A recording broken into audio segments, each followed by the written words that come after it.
Tak tohle krásné a znamenité štěňátko se jmenuje Dášeňka a spisovatel Karel Čapek o něm napsal, nakreslil a nafotografoval celou knížku. Chtěl ukázat malým i velkým, že každý živý tvor si zaslouží naší pozornosti, že se k němu máme pěkně chovat, že ho nemáme tahat za uši a vůbec ho nijak nemáme trápit. Když se my, lidé, budeme chovat lépe k pejskům, říká Karel Čapek, budeme se chovat lépe i jeden k druhému. Nutno říct, že Dášeňka provozuje různé sporty, například přetahování. A protože pejskové nemívají k použití lano, slouží jim k přetahování, co tak najdou.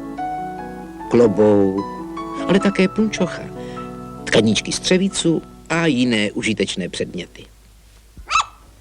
Ledacos se najde v člověčí boudě, na čem lze vyzkoušet sílu zubů i svalů, vytrvalost a sportovního ducha. Řecko-římský psí zápas je další a pokud se Dášeňky týče, také nejoblíbenější cvik těžké atletiky.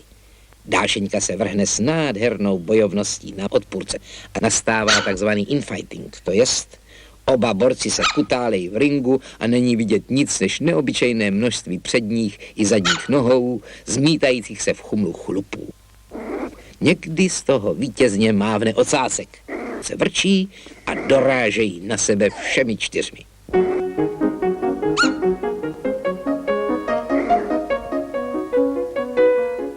Dášeňka v zápalu boje rve, trhá a kouše, co jen síly má.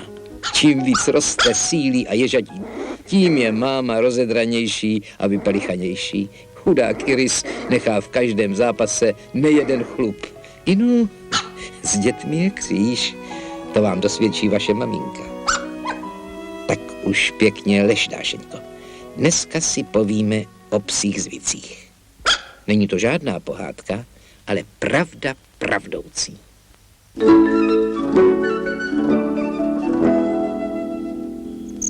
Před mnoha 100 a 1000 lety nežil ještě pes s člověkem. Tehdy totiž byl člověk ještě divoký a nedalo se s ním žít.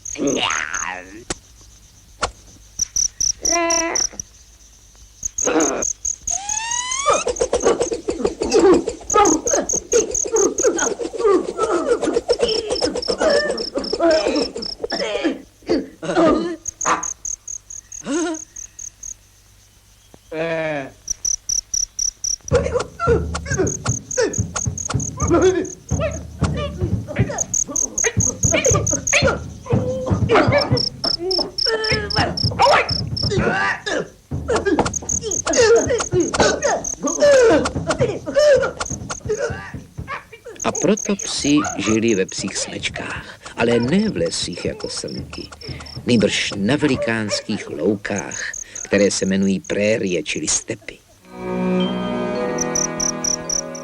A víš, proč si psi v noci odpovídají štěkáním?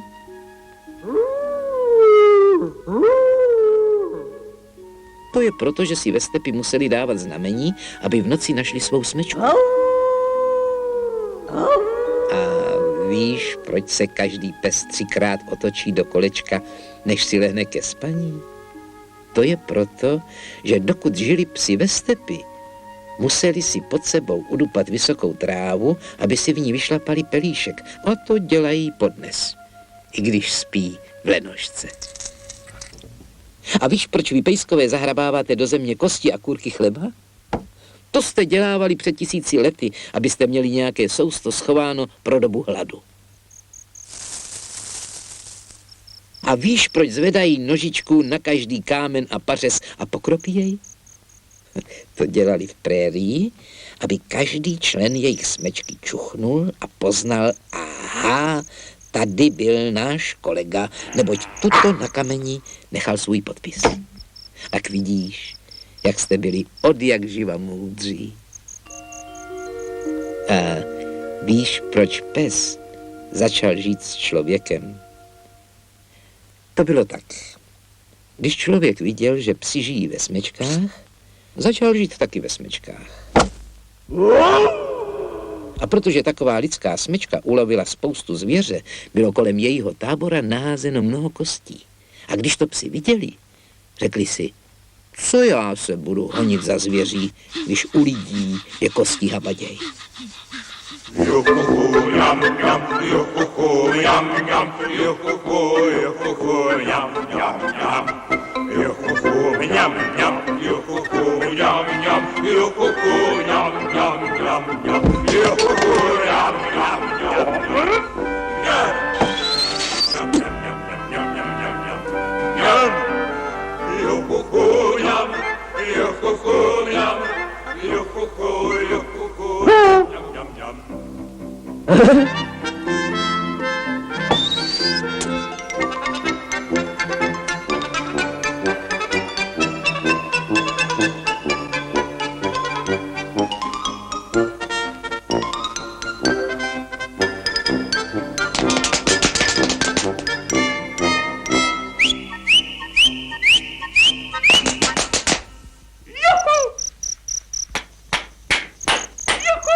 Od té doby začali psi doprovázet lidské tábory a tak to přišlo, že lidi a psi patří dohromady.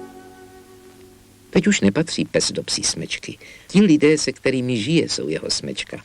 Proto je má rád jako své bližní. Tak běž a hoň se po louce. To je tvá prérie.